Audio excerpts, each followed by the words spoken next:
इस लेसन में हम मेल रिप्रोडक्टिव ऑर्गन सिस्टम को डिटेल में देखेंगे। मेल रिप्रोडक्टिव सिस्टम के सबसे अहम पार्ट्स कौन से होते हैं? ये दो अलग पार्ट से बना होता है, लेकिन यहाँ दो पार्ट्स का क्या मकसद है? इनमें से एक पार्ट जर्म सेल्स बनाता है, जबकि दूसरा पार्ट इन सेल्स को ट्रांसपोर्ट करने के लिए रास्ते की तरह इस्तेमाल होता है। जर्म सेल्स को और क्या कहते हैं? जी हाँ, उन्हें स्पर्म्स कहते हैं और वो इस पार्ट में यहाँ बनते हैं। चलिए मेल रिप्रोडक्टिव ऑर्गन सिस्टम के विभिन्न पार्ट्स को देखते हैं। ये पार्ट यहाँ जो स्पर्म्स बनाता है इसे टेस्टिस कहते हैं। ये असल में दो होते हैं और इस जोड़ी को टेस्टीज कहा जाता है। ये इस मांस के बैग जैसे स्ट्रक्चर में बंद होते हैं। ये मेल बॉडी के बाहर स्थित होते हैं इस लंबे स्ट्रक्चर के साथ, जिसे पीनिस कहते हैं। ये बॉडी के बाहर क्यों होता है और अंदर क्यों नहीं? एक फीमेल के साथ सेक्सुअल कांटेक्ट बनाने के लिए पीनिस की जरूरत होती है, लेकिन टेस्टिस क्यों बॉडी के बाहर पाई जाती है? इसका जवाब काफी आसान है। स्पर्म हमारे नॉर्मल बॉडी टेम्परेचर के मुकाबले कम टेम्परेचर पे बनते हैं।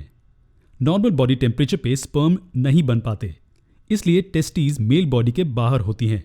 लेकिन टेस्टीज बॉडी के साथ कैसे जुड़ी होती हैं? उन्हें न्यूट्रिशन कहाँ से मिलता है? चलिए इसे समझने के लिए थोड़ा जूम करके टेस्टिस का स्ट्रक्चर देखते हैं। टेस्टिस की शेप एक बीन की तरह ओवल होती है और इसका आधा हिस्सा चमड़े से ढका हुआ होता है। स्पर्म्स टेस्टिस के अंदर यहाँ बनते हैं। हालांकि स्पर्म्स जो यहाँ बनते हैं वो पूरी तरह से मैच्योर्ड नहीं होते। इन्हें मैच्योर होने के लिए थोड़ा वक्त लगता है और तब तक ये एपिडिडिमिस में स्टोर्ड रहते हैं। क्या आप बता सकते हैं यहाँ एपिडिडिमिस कौन सा पार्ट है? टेस्टिस के ऊपर इस मांस को एपिडिडिमिस कहते हैं। एपिडिडिमिस कॉइल की हुई ट्यूब से बना होता है। ये 3 पार्ट से बना होता है, हेड, बॉडी और टेल। लेकिन एपिडिडिमिस में क्या होता है? इमैच्योर स्पर्म यहाँ हेड से एंटर होता है और जैसे जैसे वो बॉडी से गुजरता है वो मैच्योर होता जाता है।